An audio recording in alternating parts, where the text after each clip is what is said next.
Mr. Hart, this is a bank, not a wishing well. Derek Sloan said it with a smile polished enough to pass for kindness, but the whole lobby heard the insult. Coins spilled across the marble counter from the glass jar marked Grace's Home Jar, rolling under the fluorescent lights as Caleb Hart bent to gather them. Behind him, 8-year-old Grace placed one last quarter on the counter and whispered, "This one is for Mom's house." Near the waiting chairs, Marion Whitaker froze with a red audit folder in her lap. 3 hours earlier, Caleb had been under a rusted pickup at Harper's garage, the smell of motor oil thick in the morning air and the cold Ohio wind slipping through the half-open bay door. His denim jacket hung from a hook beside his toolbox, frayed at the cuffs, darkened at the elbows, the kind of jacket that carried years of work without asking anyone to notice. A cheap wall clock ticked above the parts shelf. Every tick sounded louder than it should have.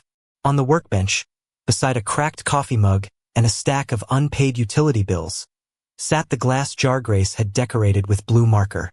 Grace's Home Jar.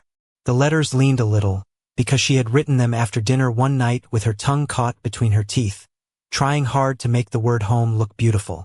Caleb wiped his hands on a rag, unscrewed the lid, and counted again. Quarters, dimes, nickels, pennies. A few folded bills tucked under the coins like they were ashamed to be so few. His old phone buzzed once beside the jar. Payment deadline. End of business day.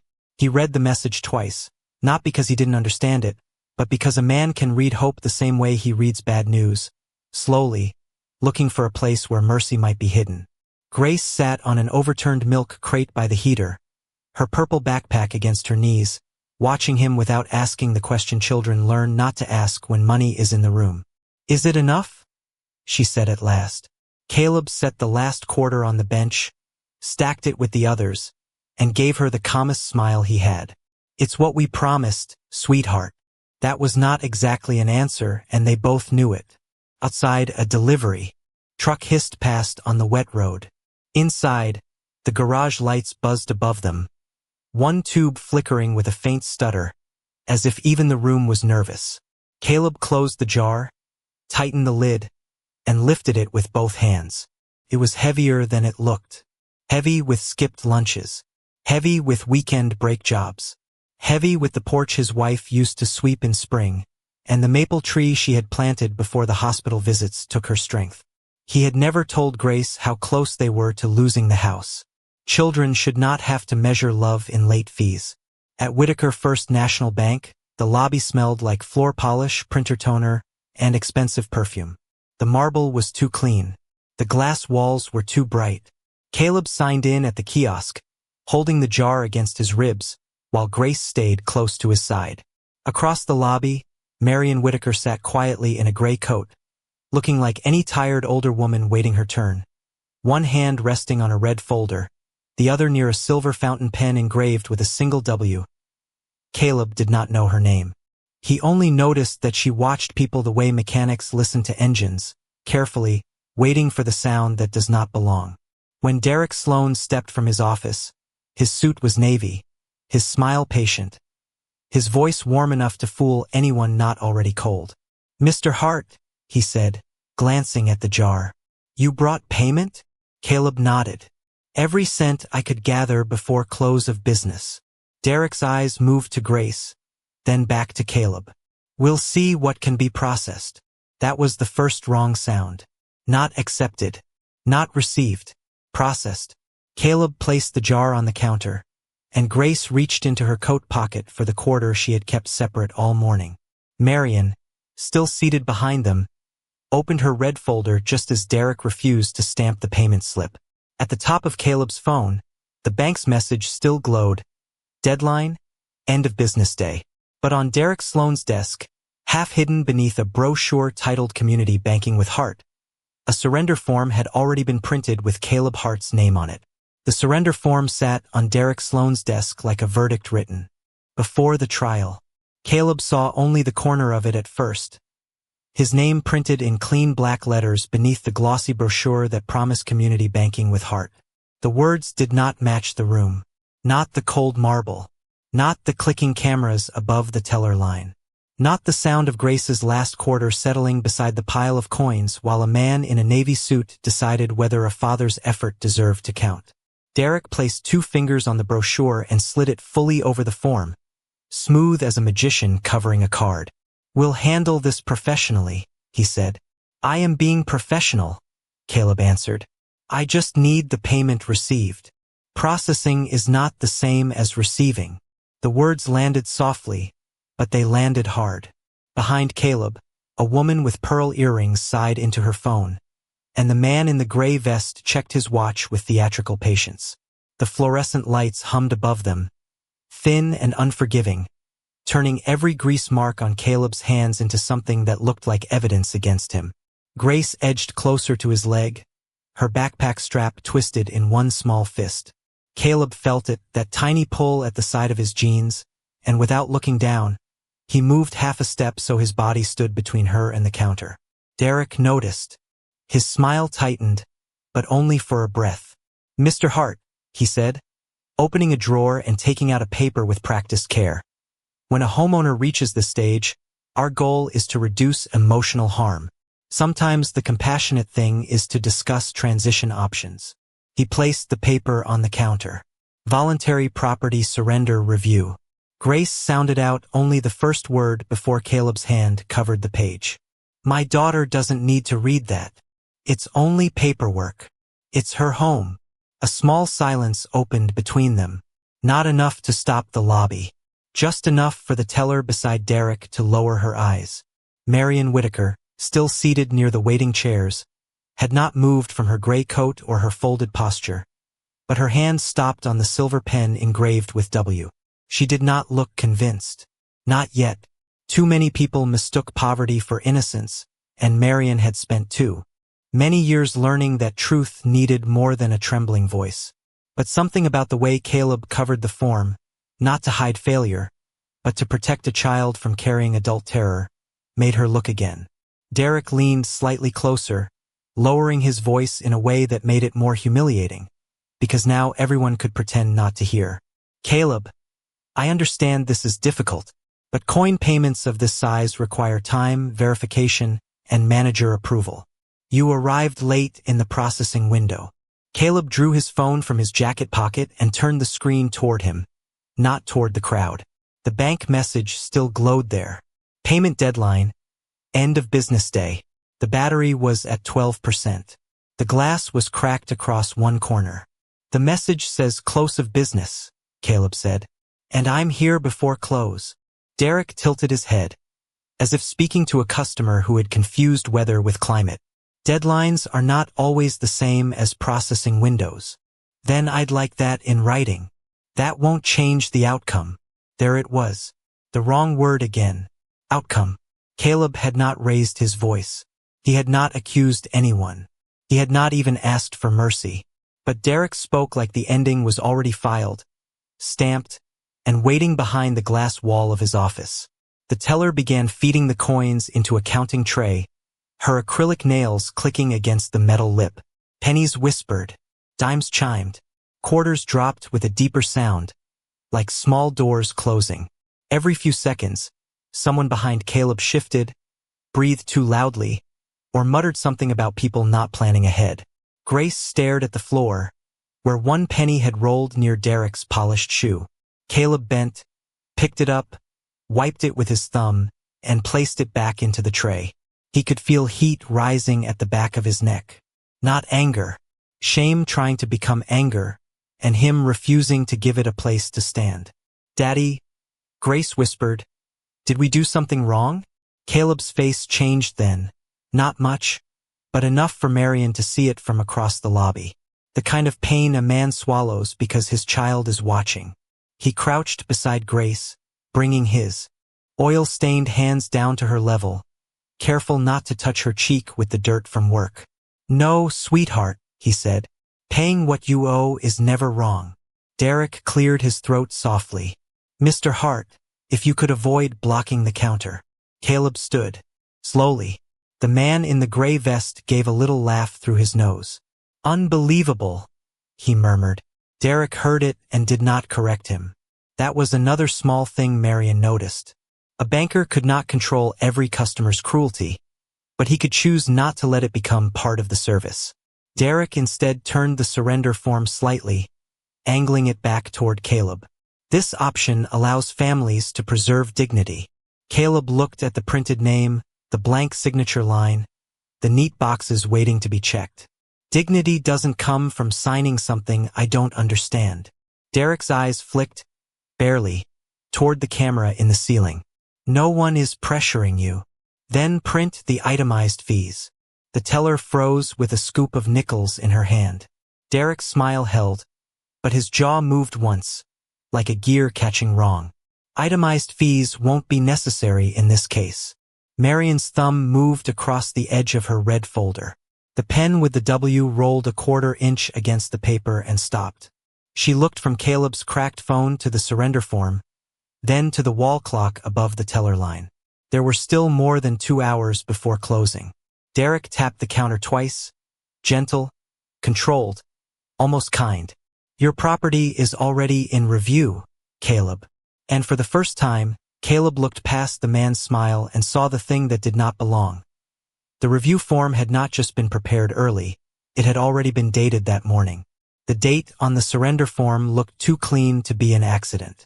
Caleb stared at it for one quiet second, long enough for the ink to become heavier than the paper, long enough for the lobby noise to thin into the sound of his own breathing. That morning, before he had reached the counter, before the coins had been counted, before anyone could honestly say he had failed, Derek's smile remained in place, but Caleb's mind went back to the 18 minutes that had cost him his place in line. It had started outside, in the bank parking lot, where the Ohio wind came sharp between the buildings and carried the smell of wet asphalt, exhaust, and rain trapped in old concrete. Caleb had parked his battered truck at the far edge of the lot because the spaces near the entrance were full of newer cars with cleaner tires. Grace had climbed down carefully, holding the glass jar against her chest with both arms, the coins inside pressing the paper label against the curved glass. Her backpack bounced against her knees. "Daddy, it's heavy," she said. "I know," Caleb answered, reaching for it. "That means we worked hard." She smiled a little at that, the kind of smile children give when they are trying to borrow courage from the adults they love. Caleb locked the truck, checked his cracked phone again, and saw the same message waiting there. Payment deadline, end of business day. He had time. Not much, but enough. Then he heard the sound. Not a scream, not even a cry, just the small, scattered clatter of something falling across pavement. Pills striking concrete. Paper sliding under a tire. A metal pen rolling toward the storm drain. Near the entrance, an older woman in a gray coat had one hand braced against the side of a plain sedan, her shoulders folded forward as if the air had become too heavy to hold. Her purse had slipped from her arm. A white prescription bottle spun near the curb, and several loose pages fluttered in the wind. The security guard at the door took one step toward her, then stopped when a couple in business clothes moved around the scene with irritation on their faces. "Ma'am, you can't block the walkway," the guard said into the cold. "People need to get inside." The woman tried to answer, but her breath caught. Caleb did not look at the clock. He did not calculate the line inside. He handed Grace the truck keys and set the jar gently by her shoes. "Stay right here where I can see you." Grace nodded, eyes wide. Caleb crossed the wet pavement quickly, not running in a way that would frighten the woman, but fast enough that his work boots slapped water from a shallow pothole. "Ma'am," he said, lowering his voice as he crouched beside her. "Look at me for a second. Are you dizzy?" She tried to straighten. Pride moved before strength did. "I'm fine." "I believe you," Caleb said, "but let's get your things off the ground first." That was Caleb's way. He did not argue with fear. He gave it a task small enough to survive. He picked up the prescription bottle first, checking that the cap was tight before placing it in her open palm. He gathered the papers next, smoothing the corners against his knee without reading them. A gust lifted one page toward the drain, and Grace, still beside the truck, pointed with one mittened hand. "Daddy, the paper." Caleb caught it with 2 fingers before it disappeared into the dark slot. Then he saw the pen. Silver. Heavy. Old-fashioned. Not the kind they gave away at bank counters. It had rolled under the front of his truck, close to the wet tire. Caleb reached beneath, careful not to scrape it against the pavement, and when he brought it out, mud streaked the cap and a single engraved letter caught the gray light. W. He wiped it once with his cleanest rag, the one he kept folded in his back pocket for Grace's hands after the garage. The silver came through bright beneath the dirt. The woman watched that more closely than she had watched him. That pen belonged to someone important to me, she said. Then it shouldn't spend the morning in the gutter, Caleb answered. He offered it back with both hands, not because it was expensive, but because something loved deserves to be returned carefully. The woman's fingers trembled around it. She looked toward the entrance, where the security guard had already turned away, speaking into his radio. Elderly walk-in causing a delay at the front, he muttered, not softly enough. Caleb heard it. Grace heard it too because her face changed. Caleb stood just enough to shield the woman from the words. She's not causing a delay, he said. She's catching her breath. The guard frowned. Sir, if you're here for banking, you need to take a number. Caleb looked at the small paper ticket in his own hand. C41. Then he looked at the woman's pale face, the way she was trying not to lean on the car because pride was often the last cane people allowed themselves. He held the ticket out to her. Take mine. She shook her head at once. No. You were here first. Not anymore. You don't even know me. Caleb glanced back at Grace, who hugged the coin jar tighter against the wind. My little girl is watching, he said. I don't charge for doing what's right. For a moment the woman seemed to lose the words she had planned to say. She took the ticket, but not like a person taking charity. More like someone receiving evidence she did not yet know how to file. Caleb walked her inside and helped her sit near the waiting chairs, where the lights softened against the glass wall and the air smelled of toner and lemon floor polish. He placed the pen on top of her red folder, making sure it would not roll away again. Then he returned to Grace, lifted the heavy jar, and went back to the kiosk for a new number. Derek Sloan saw them come in late. He saw the jar. He saw the older woman clutching Caleb's earlier ticket. And from behind his office glass, he smiled as if kindness were just another weakness a bank could turn into a fee. But above the entrance, the small black dome of the parking lot camera had seen Caleb give away 18 minutes he did not have. And the silver pen with the W now rested on the red folder like the first quiet key to a door no one knew was locked. The silver pen with the W had barely stopped rolling on Marion Whitaker's red folder when Caleb lost the 18 minutes he had given away. Not on paper. Not officially. Not in any place a decent person would count it. But Derek Sloan counted it with his smile, with the angle of the surrender form, with the quiet little phrase he kept returning to as if it were a law carved into stone. Processing window. Caleb stood at the counter with the smell of wet wool, floor polish, and old pennies rising around him. And for the first time that morning, the room made him feel as if kindness had been used as evidence against him. You arrived late in the window, Derek said. I arrived before close of business, Caleb answered. Those are different things. Derek folded, his hands over the surrender form, hiding the date again. Not in mortgage servicing. The teller beside him kept her eyes on the coins, but her fingers had stopped moving. A nickel balanced on the lip of the counting tray and trembled there, catching the white light from above. Grace looked from the tray to her father's cracked phone, then back to Derek's polished cufflinks. She was too young to understand foreclosure language, but old enough to understand when adults were moving the finish line. Daddy, she whispered. It said after school. Caleb did not let his face show what that did to him. He only turned the phone slightly in his palm, shielding the cracked corner with his thumb, and looked again at the bank's message. Payment deadline. End of business day. The letters were plain. The kind of plain that should have protected a man. Near the waiting chairs, Marion opened the red folder because something in Derek's voice had begun to sound rehearsed. She had come to the branch for an audit, not a rescue.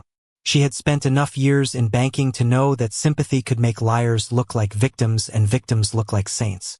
She did not trust the smell of hardship any more than she trusted a polished suit. Truth needed structure, dates, codes, receipts, signatures that did not change when a person was afraid. Inside the folder, the heart file was not on top. It had been flagged among 9 others under a quiet heading. Accelerated property reviews. Marian slid one page aside with the edge of her finger, careful not to smudge the ink. The paper rasped softly, a dry sound under the lobby hum. Golub Hart. Missed final payment window. Risk tier adjustment. Recommended borrower transition. She glanced at the wall clock above the teller line. 2 hours and 17 minutes before closing. Her hand paused. She looked again. Missed final payment window. The phrase did not say late. It did not say unpaid. It said missed, as if the day had already ended while the sun was still pushing pale light through the front glass. At the counter, Caleb asked for the simplest thing he could think to ask. Not mercy. Not an exception. Not a favor. Could you print the line where? The deadline changed. The teller blinked. Derek's smile remained, but something behind it tightened. Excuse me? Caleb kept his voice low. My phone says end of business day. You're saying a processing window makes it earlier. I'd like the line that says when that changed. The lobby did not stop, but it slowed. A printer behind the teller clicked once and went still. The man in the gray vest stopped checking his watch. Even the security guard near the entrance shifted his weight, as if the question had placed a small stone in everyone's shoe. Derek gave a soft laugh that was almost kind enough to be insulting. Mr. Hart, homeowners often misunderstand automated notices. I might have, Caleb said. That's why I'm asking to read it. Reading it won't alter your situation. Then it shouldn't hurt to print. Marian's eyes lifted from the folder. That was the first thing Caleb said that did not sound desperate. It sounded disciplined. A man asking for the ground beneath his feet to be shown in daylight. Derek turned to the teller. Pull the summary, not the full ledger. The teller hesitated. The customer requested itemized fees. The summary is sufficient. He said it gently, but his hand moved over the counter just enough to cover the lower half of the form. Marian saw it. So did Caleb. Grace saw only the movement and frowned, because children notice hands before they understand motives.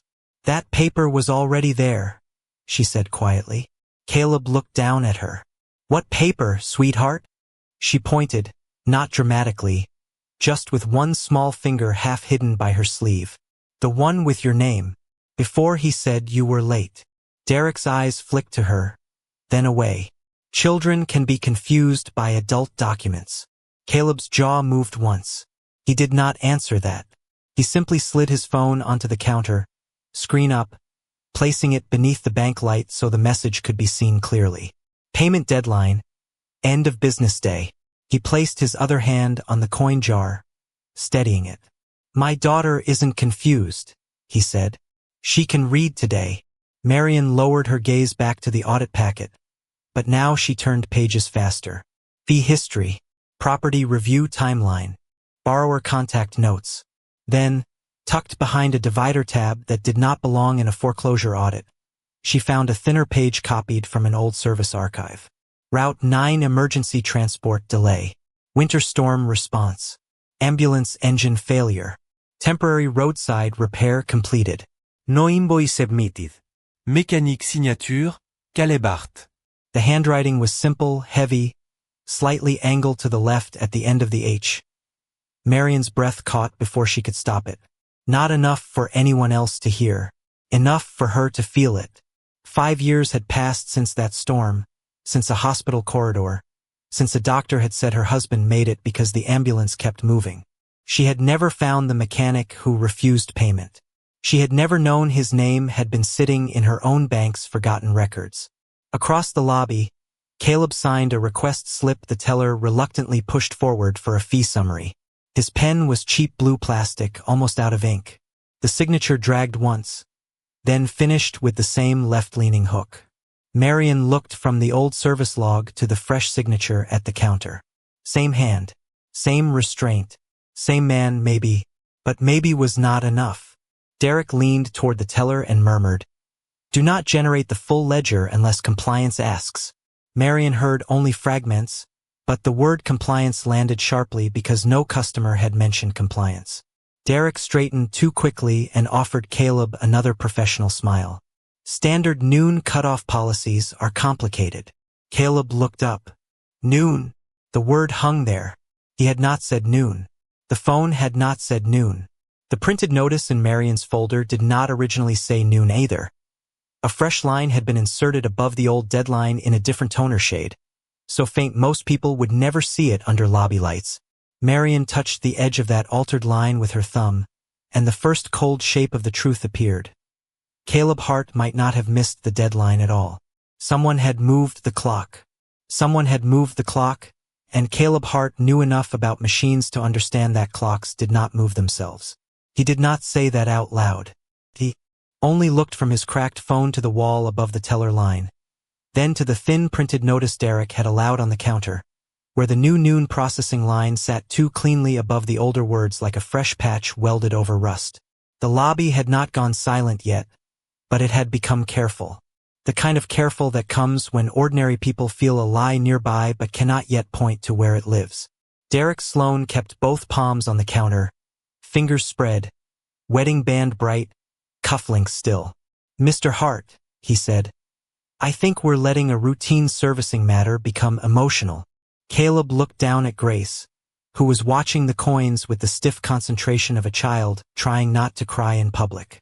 "It is emotional," Caleb said softly, "but I'm not asking you to feel it. I'm asking you to count it right." The teller swallowed. A woman behind them stopped, whispering into her scarf. Even Derek's smile paused for half a second before returning. "Of course," he said. "We will count it properly." He nodded toward the machine at the end of the counter, a gray commercial coin counter with a clear plastic hopper and a small thermal printer built into its side. The teller began feeding Caleb's coins into it by the scoop. Pennies rattled first, light and frantic. Nickels clunked slower. Dimes made a thin silver rain. Quarters landed with weight, each one sounding to Grace like one more board in the porch, one more shingle on the roof, one more piece of her mother's house still standing. Caleb kept one hand on the jar and the other near Grace's shoulder, not touching too much, just close enough for her to feel he had not drifted away. The machine hummed, spun, counted. On the tiny screen, numbers climbed. $112. $189. $243. Derek watched without appearing to watch. Marion Whitaker, from the waiting area, closed the red folder halfway and rested her hand on top of it. The silver pen with the W lay across the cover, catching the bank lights. She had not stepped forward. Not yet. She was listening the way she had listened in boardrooms when a story sounded too smooth. Then the machine coughed. Was a small sound, half click, half scrape, but Caleb heard it the way he heard a loose belt inside an engine before it snapped. The counter shuddered. The screen blinked once, twice, then froze. A red light glowed near the feeder slot. The teller flinched. It jammed. Derek exhaled with professional disappointment, as if the machine had confirmed what he had been too polite to say. "Unfortunately, we'll need to restart the count." Grace's face went pale. "All over," she whispered. Caleb looked at the machine, not at Derek. "No," he said. Derek turned. "Excuse me?" Caleb lifted one finger, not pointing at a person, only at the machine. "There's a bent quarter in the feeder. It's catching the wheel. You don't need to restart. It should have a jam record." The teller glanced at Derek. Derek gave a small laugh. "Mr. Hart, I'm sure you're very capable with cars, but this is bank equipment." Caleb nodded once. "Yes, sir. That's why I'm not touching it." The words were plain, but they changed the temperature in the room. He was not fighting for pride. He was keeping his hands clean in a place waiting to call them dirty. Derek adjusted his tie. "Our staff will handle it." "Please do," Caleb said. "Just don't clear the memory before you check the side tray." The teller's eyes moved to the small slot beneath the printer. Derek saw the movement and stepped half a pace to block her. "There is no receipt printed during a jam." Marion's fingers stopped on the red folder. The sentence had come too quickly, too certain, too early. Caleb looked at Derek then, and his voice stayed almost gentle. How do you know that from over there? No one laughed. The air conditioner above the lobby doors clicked on, and its low breath suddenly seemed louder than the people. Somewhere near the back, a chair leg scraped the floor and then stopped. The teller, cheeks pink, leaned around Derek and opened the side tray. A narrow strip of thermal paper curled inside, pale and warm, printed with black numbers. She pulled it free. Derek's smile did not disappear, but it thinned. That may just be a maintenance slip. Caleb looked away first, refusing the little victory. Then let her read it. The teller held the paper under the counter light. Subtotal retained, she read quietly. Timestamp 10:47 a.m. count before jam. $386.75. Derek's eyes dropped to the handwritten note he had made on his pad. 312. Marion saw the difference before anyone spoke it. Caleb saw it too, but he did not reach for the receipt. He did not accuse. He simply took a breath, turned to Grace and said, "See? The machine remembered." Grace's shoulders loosened, just a little. She looked at the machine as if it had become a small metal witness.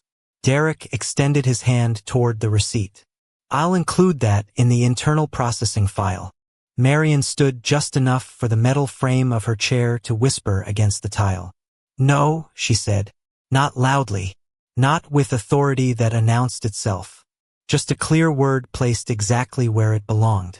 Derek turned toward her, and for the first time that morning, irritation slipped through his polish. "Ma'am, we're handling a customer matter." Marion's hand rested on the silver pen. "Then preserve the customer record." The teller hesitated, holding the receipt between two fingers as if it had become hotter than paper should be. Derek gave her a look dressed as guidance. Caleb noticed the look. Marion noticed Caleb noticing. "It's all right," Caleb said to the teller. "You don't have to get in trouble over me." That, more than the receipt, made Marion look at him differently. A man being cornered, still making room for someone else to breathe. The teller placed the jam receipt on the counter beside the coin jar. Marion's eyes moved from the timestamp to the red folder, then to the tiny black camera dome above counter 3. She took out her phone, typed one short message to someone Caleb could not see, and angled the screen away from the lobby lights. "Hold all Heart transaction logs. Do not purge footage. Verify fee history." Derek saw the movement. His jaw flexed once. "Perhaps," he said, returning to Caleb with a softer voice, "we should continue this in my office, away from the public." Caleb looked at the glass-walled room behind Derek, then at Grace, then at the receipt lying beside the jar that still smelled faintly of pennies and home. "If the count is public," he said, "the correction can be public too." Derek's smile held, but his eyes had lost their warmth. And as the coin machine restarted with the bent quarter resting on the counter, Marion's phone vibrated once with a new internal alert. The jam receipt was not the only record that disagreed with Derek Sloan. The internal alert arrived on Marion Whitaker's phone with no sound at all, only a brief vibration against her palm, but it seemed to travel through the lobby like thunder no one else could hear. The jam receipt lay on the counter beside Grace's home jar, its thin thermal paper curling at the edges, still warm from the machine that had told the truth before any person in the room was brave enough to. Marion looked at the subtotal, then at the timestamp, then at the small black camera dome above counter 3. One record had disagreed with Derek Sloan. Now another was waiting behind a locked system. Derek must have sensed the shift before he understood it. His smile stayed on his face, but his right hand moved toward his jacket pocket, where his phone had been buzzing all morning. "We can certainly preserve whatever documentation is relevant," he said, softening each word until it sounded harmless. "But I want to avoid creating confusion for Mr. Hart or distress for his daughter." Caleb's hand settled gently on Grace's shoulder. "My daughter's already distressed," he said. Confusion didn't do that. The words were not loud. They did not accuse. But they made the teller look down at the jam receipt again instead of at Derek. Marian opened the message on her phone. Her assistant had sent 3 lines pulled from the bank's internal servicing system. Hart loan file, manual fee adjustment, 8:12 a.m. Property review status accelerated, 8:19 a.m. External buyer note added, 8:23 a.m. Marian read them once, then again, and the air in her chest tightened. The branch had not opened to customers until 9. Caleb had still been at the garage then, counting coins under flickering lights with his daughter. Derek stepped closer to the counter, blocking the teller's side. Monitor from the lobby. Mr. Hart, this is exactly why I suggested we speak privately. These systems are technical. They can be misread. Caleb looked at the monitor he could no longer see, then at Derek's shoes, polished black and placed exactly between him and the screen. Then let someone explain them where my daughter can see I didn't hide. Derek's jaw flexed. This is not about hiding. Then why move in front of it? For the first time, Derek had no immediate answer. A printer behind the counter started, then stopped after half a page, as if someone had canceled the job from another terminal. The abrupt silence made Grace flinch. Caleb noticed and slid the coin jar a few inches closer to her, giving her something familiar to hold. She wrapped both hands around the glass. Inside, the remaining coins shifted with a soft, tired sound. Marian tapped her phone again, using a credential screen that no ordinary customer should have had. The bank's blue and white logo flashed, then disappeared into a restricted audit portal. A young assistant manager near the copy station saw it, saw the authorization level, and slowly stopped moving. He did not speak, but his face changed. Derek saw that change reflected in the glass wall of his office. He turned slightly. Everything all right, Marcus? The assistant manager nodded too quickly. Yes, sir. Marian heard the sir, and then she heard something else in it. Fear. Not respect. Not loyalty. Fear with a pressed collar. The audit portal opened across her screen, and the Hart file widened into a pattern. Not one error. Not one late fee. 9 accelerated reviews in 6 weeks, all marked with the same internal code. Small homes, older borrowers, single parents, hourly workers, accounts with just enough equity to attract buyers and just little enough savings to fight back. The same phrase appeared in the notes again and again. Borrower likely to surrender voluntarily. Marian's eyes moved to the paper Derek had placed in front of Caleb. Voluntary property surrender review. The word voluntary no longer looked like compassion. It looked like camouflage. She swiped to Caleb's fee history. The late processing fee had been added, manually at 8:12 a.m., tagged with Derek Sloan's branch authorization. 7 minutes later, the property review timeline changed status. For minutes after that, a buyer note appeared. Buyer wants clean transfer. The note was short, informal, and wrong in a way that honest systems rarely were. Banks did not write like that unless someone had forgotten a file might be read by someone outside the circle. Marian forwarded the chain to compliance hold, then requested source verification on the buyer contact. Her thumb paused above send when another document surfaced. Borrower contact voicemail, sent 2 days earlier. She played it through the phone speaker, low enough that only the nearest people could hear. A recorded bank voice filled the small space between marble and glass. Mr. Hart, this is a reminder that payment must be received by end of business day Friday to avoid additional action. Grace looked up. Caleb closed his eyes for half a second. Not in relief, in restraint. There it was, plain and official, the same promise his cracked phone had carried, now echoed in the bank's own archive. Derek reached toward Marian's phone. Ma'am, I'm going to have to ask that you not access confidential material in the lobby. Marian looked at his hand until he lowered it. She did not reveal herself. Not yet. Confidentiality protects customers, she said. It does not protect misconduct. Derek's expression changed so quickly most people missed it. The warmth drained, then returned, thinner than before. With respect, you may not understand the full context. Marian's eyes dropped to the red folder in her lap, to the silver pen with the W lying across it, to the old Route 9 service log still tucked inside. Same name, Same hand. Same man, maybe. But now the question of who Caleb had been 5 years ago had become less urgent than what Derek was doing today. Caleb could have used the moment to strike. He could have turned to the lobby and said the manager lied.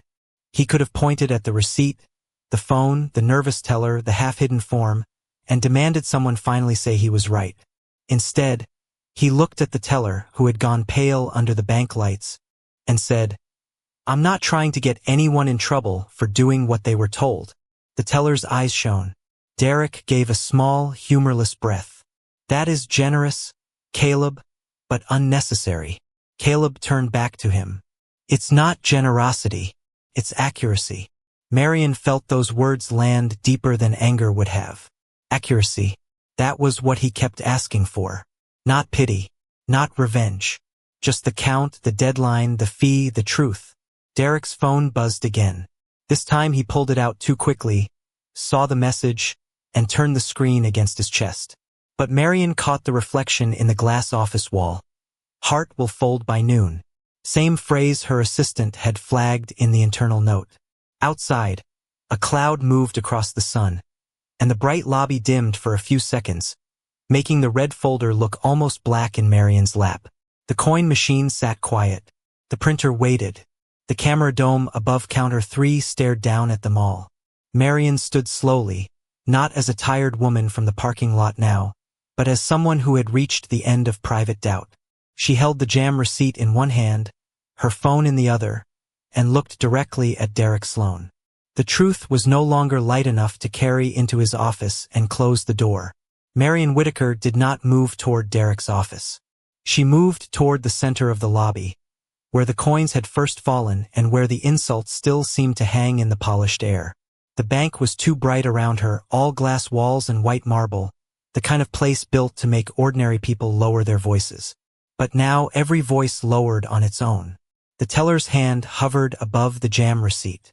The security guard stopped near the door. Marcus, the young assistant manager by the copy station, stood with half a printed page caught in the machine behind him. Derek Sloan turned first, already preparing a public smile. "Ma'am," he said, spreading his hands in a careful, calming gesture. "I appreciate your concern, but this is a private servicing matter." Marion laid the jam receipt on the counter beside Grace's home jar. "Then service it correctly." The words were quiet, but they had weight. Caleb felt Grace's fingers find the back of his denim jacket, and close there, small and scared. He did not step forward like a man who had won anything. He stood with his shoulders tired, his work boots damp from the parking lot, one hand near his daughter and the other resting beside the glass jar that had suddenly become more than a jar. It was the proof of every hour he had worked. It was the porch, the maple tree, the house his wife had loved. Derek looked at the jar, then at the people watching, and his tone softened into something almost pastoral. "What everyone needs to understand is that Mr. Hart's situation is unfortunate, but not unusual. Mortgage deadlines are complicated. Internal processing windows exist to protect both the institution and the borrower. My team has acted with compassion." A few people in the lobby shifted, uncertain. The explanation sounded reasonable if you had not seen the form, if you had not heard the machine, if you had not watched Caleb pick a penny off the floor while strangers laughed. Derek reached for the surrender review and held it up just enough for people to see the bank letterhead, not the date. "This document is not a punishment. It is an option. We offer it to help families preserve dignity when payment uncertainty creates risk." Caleb looked at him, then at the paper. Dignity doesn't need a pre-printed surrender form. The lobby stilled again. Derek's mouth tightened. "Mr. Hart, please don't mischaracterize a standard document." Caleb's voice stayed low. "I'm not here to punish anyone. I just don't want the truth moved behind a door." Marion looked at him then, a quick sideways glance that did not pity him. It measured him. It respected the restraint in that sentence. Then she turned to Marcus. "Please bring the lobby display online." Derek's smile disappeared for less than a second before he repaired it. "There is no need to involve branch systems in front of customers. Use non-private fields only," Marion said. "Timestamp, fee code." Document generation time. Transaction record. Marcus looked at Derek, then at Marion's phone screen, where the restricted audit portal still glowed with an authorization level he had probably only seen in training. His throat moved. Yes, ma'am. That was the first crack the room could hear. Not the data. Not the accusation. The way a bank employee obeyed the woman in the gray coat instead of the branch manager in the navy suit.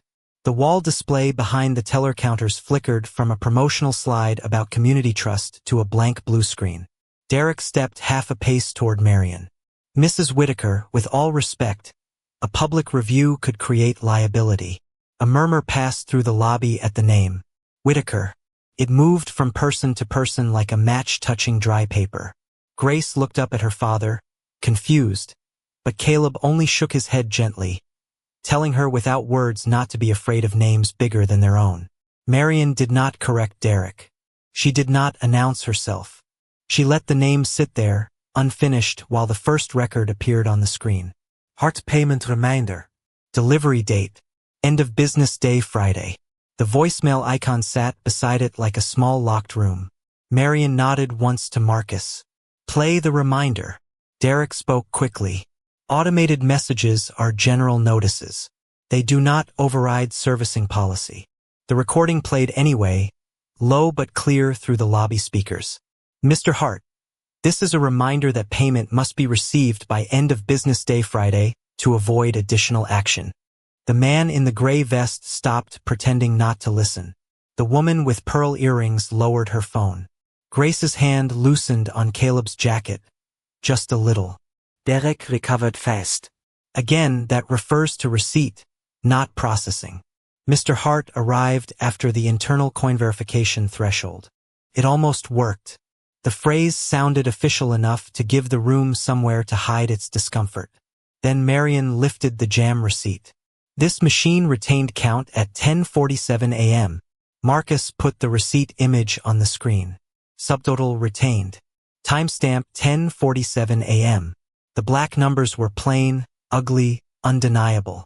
Caleb did not look around to see who believed him now. He looked down at Grace and quietly moved her behind his left side as the lobby's attention sharpened. Please don't make my daughter part of this, he said. Marion nodded. No cameras on the child. No names beyond the file holder. Understood. Marcus answered. Understood. That was the second thing the room learned about power that morning. Real authority did not need to use a child's pain as evidence. Derek clasped his hands in front of him. A bead of sweat had appeared near his temple, just under the clean line of his hair. The receipt shows a partial count, nothing more. It does not address the broader risk status. Then show the risk status change, Marion said. The display shifted. Manual fee adjustment. 8:12 a.m. risk tier update. 8:19 a.m. property review acceleration. 8:23 a.m. The branch had opened at 9. A quiet sound moved through the room. Not quite a gasp. Not quite a whisper. Derek's face remained composed, but his left hand slid toward his jacket pocket again, guarding the phone there like a man protecting a match near gasoline. Those are automated batch entries, he said. Marcus looked at the screen. They're marked manual. Derek turned sharply. Marcus. The assistant manager went pale, but he did not take it back. Caleb saw the fear on the young man's face and said nothing that would make it worse. He knew what it felt like to stand beneath someone else's authority and still have to feed a family when the day was over. Marion saw that too. She placed the red audit folder on the counter, beside the jar, the jam receipt, and the surrender form. Then she picked up the silver pen engraved with W and set it carefully across the top page. Pull camera angle 3, she said. Derek lifted his hand. That footage includes customer interactions. We cannot display it publicly. Crop the frame to the counter and timestamp, Marion replied. Blur all faces except bank personnel. Preserve the original for audit. Derek's eyes changed then. Not much. Just enough for Caleb to see that the man was no longer trying to win the room. He was trying to keep one piece of evidence from entering it. The display went black. Marcus typed with shaking fingers. A loading circle appeared in the center of the screen. Above the counter, the little black camera dome stared down at the jar, the receipt, the printed surrender form, and the man whose name had been dated before he ever arrived.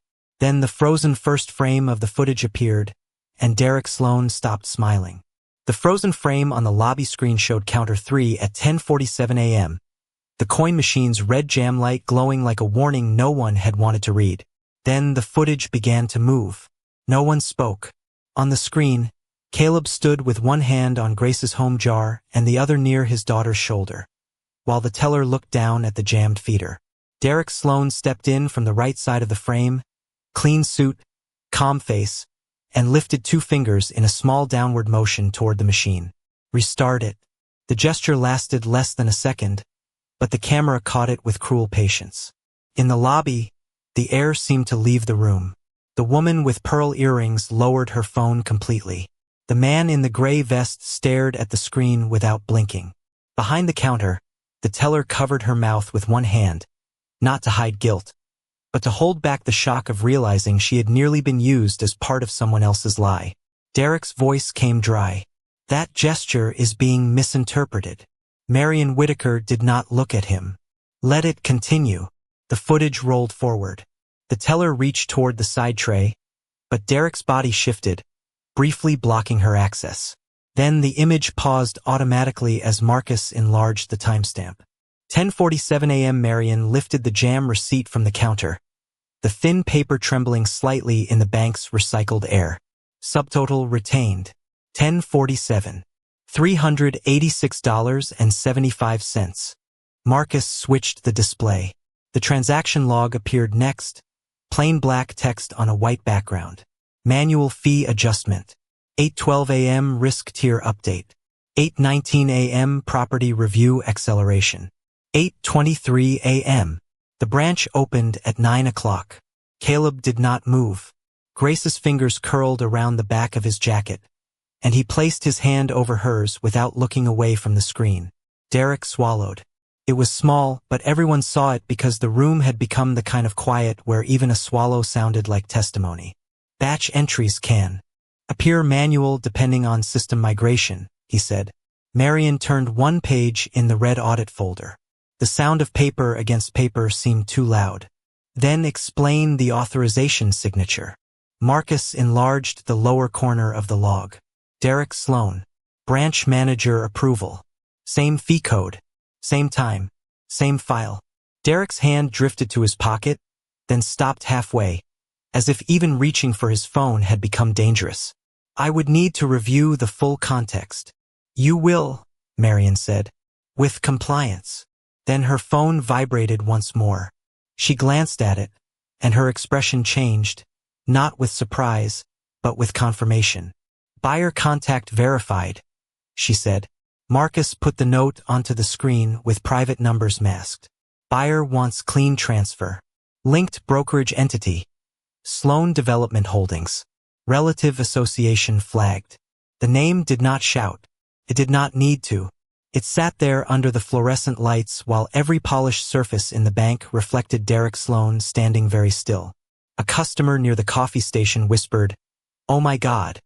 And then even that whisper seemed too much. Derek's mouth opened, then closed. My brother owns several businesses, he said at last. That is not illegal. Caleb finally looked at him. Not angrily, not victoriously, just as a tired father looking at the man who had nearly turned his daughter's home into paperwork. Then why did you need me to fold by noon? Derek's eyes snapped to him. Too fast. Marion looked down at her phone again and tapped once. Marcus hesitated, then played the internal message audio pulled from the phone reflection and servicing note verification. It was not perfect. It was not dramatic. Just Derek's voice, low and hurried, recorded on a branch device near his own desk after he thought the lobby noise would cover him. Heart will fold by noon. Buyer wants clean transfer. The last word seemed to strike the marble floor and stay there. Clean. As if a house with a child's drawings on the fridge, a dead wife's porch swing, and a jar of coins gathered from overtime needed to be cleaned of the people who loved it. Derek's face drained of color. The professional warmth was gone now, and without it he looked smaller, not cartoonish, not evil in a simple way, but exactly what he was. A man who had hidden greed inside procedures and called it compassion. Marion placed the jam receipt down. Beside it, she laid the printed voicemail transcript. Payment must be received by end of business day Friday. Then the fee log. Then the buyer note. Then the predated surrender form. Last, from the red folder, she drew out the old Route 9 storm repair service log. Caleb saw his own name before he understood why it was there. His signature, 5 years younger, written after a night of rain, wind, and a stalled ambulance he had repaired on the shoulder with frozen fingers and no invoice. Marion set the service log beside Grace's home jar. The room looked at the two things together, the signature of a man who had once saved a life for free, and the coins of a man now being shamed for trying to save a home. Marion's voice changed then. It did not grow louder. It grew deeper. 5 years ago, an ambulance carrying my husband stalled on Route 9 during a winter storm. A mechanic repaired it on the roadside and refused payment. He wrote only his name on the service log. Caleb's breathing slowed. Grace looked up at him, confused and proud all at once. Marion picked up the silver fountain pen engraved with W. I have been looking for that man for 5 years. Derek stared at her. Mrs. Whitaker, I didn't know. No, Marion said. You didn't know who he was when you humiliated him. That is exactly the point. The room went silent. Not quiet. Silent. The coin machine stopped humming. The printer behind Marcus stopped mid-cycle. Even the automatic doors seemed to hold their breath before opening for no one. Marion turned to the lobby, to the employees, to the camera, to Caleb and Grace. For the record, I am Marion Whitaker, president of the board of Whitaker First National Bank. Derek closed his eyes for half a second. That was all the collapse he allowed himself. Marion placed a new document on the counter. Mr. Hart, I need your signature. The old fear moved through Grace's hand. Caleb felt it and squeezed once. Marion saw the fear and slid the paper closer, turning it so Caleb could read before touching the pen. Not to take your home, she said. To reverse what this bank did to you, preserve your payment as received before deadline, and open a sworn audit of every related file. Caleb looked at the document. He read the first line, then the second. He did not grab the pen like a man rescued by wealth. He took it slowly, with the care of a mechanic lifting a fragile part from an engine. The silver W caught the light between his oil-darkened fingers. Derek tried one last time. This should go through legal before he signs anything. Marion did not turn. It will, and so will you. Caleb signed. The pen moved across the paper with a soft scratch that somehow sounded louder than the laughter had. When he finished, he set the pen down beside the bent quarter and the jar. No speech. No smile at Derek. No victory lap in front of the people who had mocked him. He only looked at Grace and said, "Breathe, sweetheart." She did, shakily, and leaned into his side. Marion handed the signed document to Marcus. Place the Hart file on protective hold. Suspend all accelerated reviews tied to this fee code. Notify compliance, legal, and state regulatory liaison. Mr. Sloan is relieved of branch authority pending investigation. Derek's badge clipped against the counter as his hand fell from it. No one clapped. That would have been too small for what had happened. The silence was the apology the room did not yet know how to speak. And as Caleb stood there with his daughter, his jar of coins, and the signature that had turned the whole bank still, the question was no longer whether he would keep his home. It was what a man with quiet dignity would do now that the room finally saw him.